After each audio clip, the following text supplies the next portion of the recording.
Aujourd'hui, on va parler d'une société qui a fait une énorme croissance puisqu'elle a fait environ 6740% et qui aujourd'hui est dans une phase de consolidation et alors qui pourrait ou potentiellement repartir ou rester stagné, mais on va essayer de voir si la croissance est finie ou si ça ne fait que commencer. Alors, si on commence par regarder les ratios comme on fait habituellement, le problème ici, c'est qu'on n'a pas beaucoup d'historique puisque la société est rentrée en bourse relativement récemment, mais on a quand même quelques années, on a 5-6 ans, ce qui nous permet quand même de voir une tendance se dégager et on essaiera après de voir un petit peu plus loin. Alors, au niveau du chiffre d'affaires, on voit bien qu'on a une énorme croissance puisqu'on passe quand même de 714 millions à 15 milliards, un peu plus de 15 milliards, donc c'est une énorme croissance, on est bien. Au niveau des revenus nets, ils sont en croissance aussi. Alors, pas étonnant, puisque si la marge reste relativement identique, si la marge nette reste identique et que le chiffre d'affaires augmente, forcément les revenus nets augmentent. Mais on voit bien que ça suit bien. On passe quand même de 187 millions à presque 9 milliards. La marge nette ici, qui est extrêmement élevée, on était à 26% et on optimise, on passe à 56%, 57%, ce qui est vraiment fort. Il n'y a que très peu de sociétés, et souvent elles sont tech, c'est des high-tech qui permettent ce genre de ratio. Et là, on est dans ce cas-là, mais c'est vraiment excellent. Le nombre total d'actions en circulation, il était relativement stable. On a eu une légère petite hausse ici, rien d'alarmant. Et là, un énorme pic. Alors, à voir si c'est pour une acquisition ou parce qu'il y a eu une mauvaise gestion ou parce qu'on privilégie la croissance. Si on privilégie la croissance, ça m'embêterait un petit peu, sauf si c'est une acquisition, mais si c'est juste de l'endettement, enfin juste avoir dilué l'actionnaire pour avoir de l'argent au cas où il faudrait à un moment donné acheter quelqu'un ou quelque chose, non. Par contre, s'il y avait une acquisition spécifique en vue, oui, pourquoi pas. On voit qu'on a remonté ici et qu'on commence à redescendre, à voir si on va continuer sur cette tendance baissière ou si c'était juste un rachat occasionnel. Si on passe maintenant au screener 2. Le screener 2, on a le rocher ici qui est excellent, comme on l'avait dit, entre 5 et 10, c'est pas mal. Entre 10 et 15, on commence à avoir des bonnes entreprises qui sont plutôt bien gérées, et au-delà de 15, ça commence à devenir très intéressant. Normalement, on a une entreprise qui commence à devenir exceptionnelle. Ici, on voit qu'on a 59%, c'est juste incroyable. Alors attention, parce qu'on était en pleine phase de croissance ici, on voit bien que depuis qu'on a eu, alors ici on a une descente, pile poil à la même date que la dilution, donc on pourrait penser qu'il y a eu une acquisition. Et si acquisition il y a eu, forcément quand on arrive à avoir un concurrent, Noroche descend puisqu'on est moins efficace, il faut réussir à refaire toute la manipulation, mais on voit quand même qu'on gagne, on grappille pourcent par pourcent, alors même là 5 par 5, donc c'est pas mal. Si cette année on pouvait avoir un 30-40 qui remonte, ça serait vraiment très bien, mais déjà 25 c'est bien. Bon, on est un peu loin des 60 qu'on avait eu avant, mais si on peut retendre vers là, ne serait-ce qu'un 35-40, ce serait formidable. Au niveau des free cash flow, on voit qu'on est également en constante augmentation. On a 178 millions et 8 milliards 6, donc on approche vraiment les résultats nets puisqu'on était aussi à 180 millions, donc très proche, et on était presque à 9 milliards et ici on est à 8 milliards 7, donc on a des free cash flow qui suivent très bien les résultats nets, ce qui est une très bonne chose. On pourrait penser qu'on crame de l'argent à droite à gauche, qu'on investit, tout ça, et finalement on a des free cash flow qui sont quand même relativement proches des résultats nets, c'est une très bonne chose. Le price to free cash flow maintenant qui est à 20, ce qui est vraiment très bon pour une société comme ça. Alors, où il y a un loup énorme et beaucoup de gens restent à l'écart de cette société, ou tout simplement elle est encore pas assez connue pour que tout le monde se jette dessus. Avec des ratios comme ça m'étonnerait pas. Et on pourrait avoir un price to free cash flow qui monte à 25, 30, 40, 50 même. Mais si le marché met le price si bas, il faut voir, il faut creuser, est-ce qu'il y a un loup ou est-ce que c'est l'opportunité du siècle? Là, c'est à vous de vous faire votre propre avis en lisant les rapports financiers, écoutant les conference calls, voir si le business vous plaît, s'il y a une profondeur de marché pour continuer à avoir une croissance telle que celle-ci, ou si on est plutôt en fin de course, et ça expliquerait pourquoi les gens restent à l'écart et restent avec un PER de 20, enfin un price free cash flow de 20, qui serait un petit peu élevé si on est déjà sur un marché mature en fin de croissance. À voir si le marché se trompe, puisque le marché n'est pas toujours efficient, mais parfois il l'est et on pense être plus malin que tout le monde et finalement on se fait avoir dans un piège. Donc à creuser. Si on passe au screener 3, j'ai remis ici le revenu net, le PER pour voir ce que le marché regarde et on voit que le PER est pareil aux alentours de 20-21.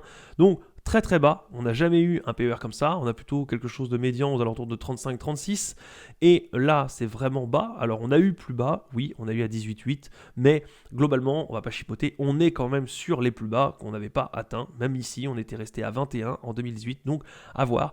On rappelle qu'on n'a pas beaucoup d'historique depuis mars 2015, donc il se pourrait qu'on était dans une phase de bulle ou de croissance qui dure 5-6 ans et qui finalement ici redescend. À voir, à creuser. Seule l'écoute des conférences call, l'idée, la stratégie du management et la lecture des rapports financiers pourront vraiment vous aider et vous donner l'explication en profondeur.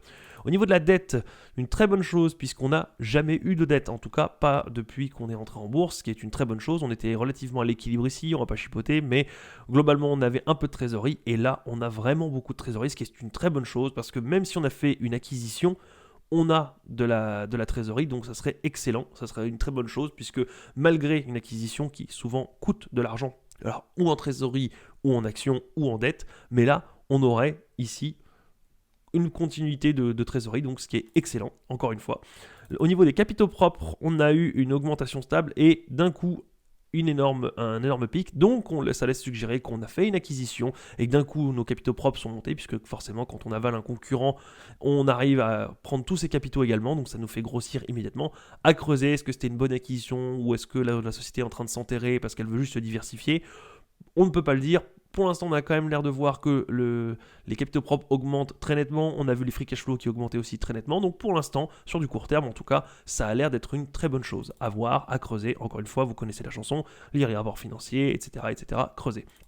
Si on regarde la capitalisation, on est monté d'un coup, comme on l'avait vu au tout début avec le chandelier japonais, et on voit qu'on stagne et qu'on reste relativement dans une capitalisation là qui n'a pas bougé depuis 2021. Alors c'est relativement court, souvent on a des oscillations qui sont plus longues. Là, c'est juste en 2 ans, mais il y a peut-être une opportunité parce que il se pourrait que ça reprenne, ou alors que ça stagne ou que ça descende pendant des années. Donc à vous de voir, mais en tout cas là, comme ça a l'air d'être vraiment pas mal du tout. Maintenant, il faut étudier le business, il faut voir si ça vous parle, si ça vous parle pas, puisqu'ils font des casinos en ligne. Alors, le gros avantage est toujours le en ligne, la société tech par excellence, parce que ça veut dire qu'il faut investir dans des serveurs et quelques caméras, et un bon site web, mais hormis ça, on délègue la gestion du paiement à une grosse société, par exemple du PayPal, du Stripe, peu importe, on peut déléguer à un acteur majeur, mais derrière, il y a juste un petit peu de sécurité pour éviter de se faire hacker.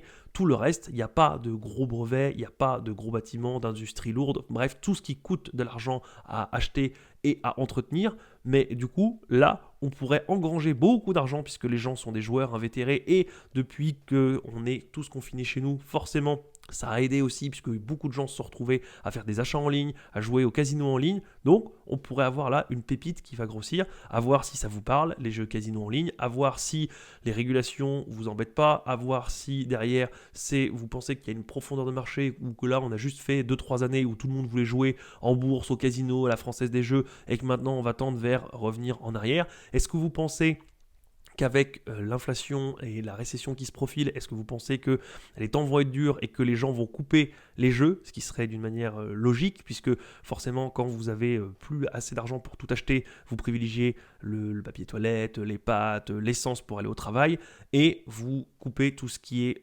derrière ce qu'on estime être du loisir et ou du luxe.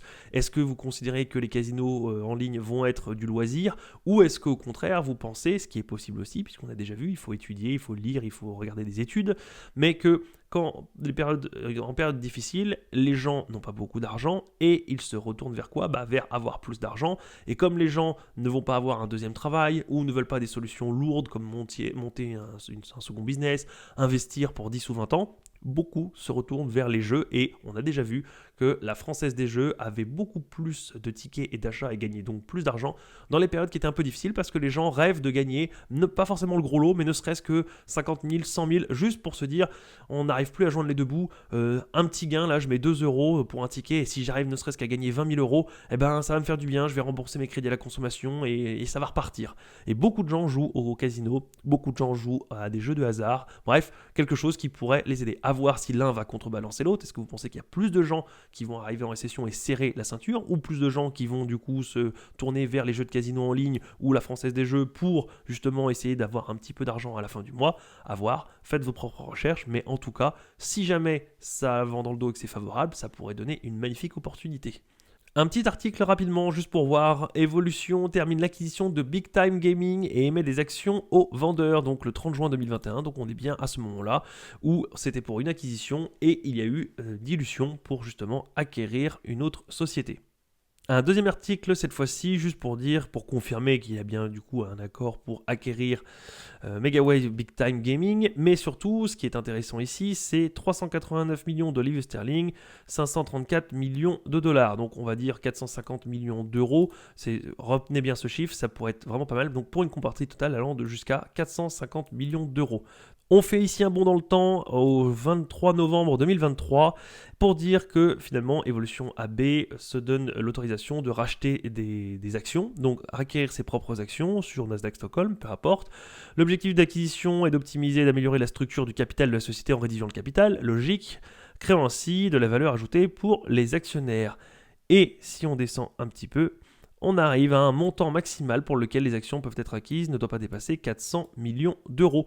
Donc on pourrait avoir un rachat d'environ 400 millions d'euros, ce qui fait que la dilution qui avait eu lieu, alors à voir si le rachat complet était complètement de la dilution, avec un peu d'endettement, ou qu'on avait tapé dans la trésorerie à creuser, mais là comme ça en ordre de grandeur, il y aurait potentiellement jusqu'à 400 millions de rachat, 400 millions d'euros de rachat, et l'acquisition nous aurait coûté environ 450 millions d'euros. Ça peut être un très bon signe et une très bonne perspective pour Evolution AB. Si on prend 30 secondes pour regarder l'évolution des bénéfices et surtout les projections, on a ici, on voyait bien qu'on était en estimation, enfin en reporté, on va prendre 4,66, 8,72, 15,58, 29 et 44. Donc on a une progression faramineuse.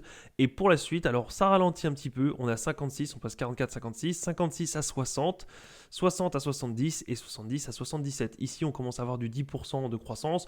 Attention, les projections sont relativement loin. Si ça se trouve, ça repartira de plus belle. Mais l'idée est de voir alors combien il y a d'analystes derrière ces estimations, savoir s'il y a d'autres personnes qui contredisent. Pourquoi là, on est de 56 à 60, ce qui est une croissance relativement molle. Alors, attention, peut-être qu'il y aura des consolidations de marge, tout ça, mais à voir. Mais dans tous les cas, on continue la croissance selon les estimations futures.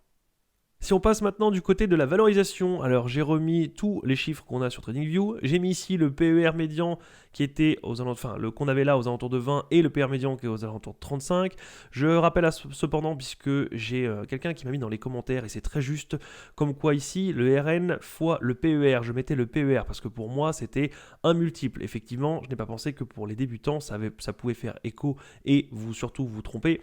Le PER c'est Price Earning Ratio, donc c'est vraiment le ratio entre les bénéfices de la société et le cours actuel, les bénéfices intégrant déjà tout ce qui est, tout ce que le gagne l'entreprise moins tout ce qu'elle dépense, ça veut dire aussi les intérêts, la dette, etc. Donc aucun intérêt de calculer, de compter deux fois la dette, même si ici moi je comptais la dette totale, c'est-à-dire la masse, le volume total de la dette, et que dans le PER qui est là, on enlève les intérêts de la dette, puisque forcément, chaque mois, quand vous gagnez de l'argent, vous payez également les intérêts, mais les intérêts ne veulent absolument rien dire sur la taille de la dette. Vous pouvez payer 100 € par mois d'intérêt, mais derrière, vous avez peut-être un crédit sur 1 an, ou sur 20 ans, ou sur 35 ans. Et du coup, la dette n'est pas la même, puisque si vous avez emprunté sur 1 an ou sur 35 ans, on comprend bien que tout de suite, en payant toujours 100 € par mois, la dette est bien plus conséquente si vous l'avez étalée sur 35 années. Donc ici, on comptait une fois avec les intérêts et une fois la masse totale, et j'avais pas pensé que ça pourrait perturber si quelqu'un n'avait pas compris ce que c'était exactement que le PER. Donc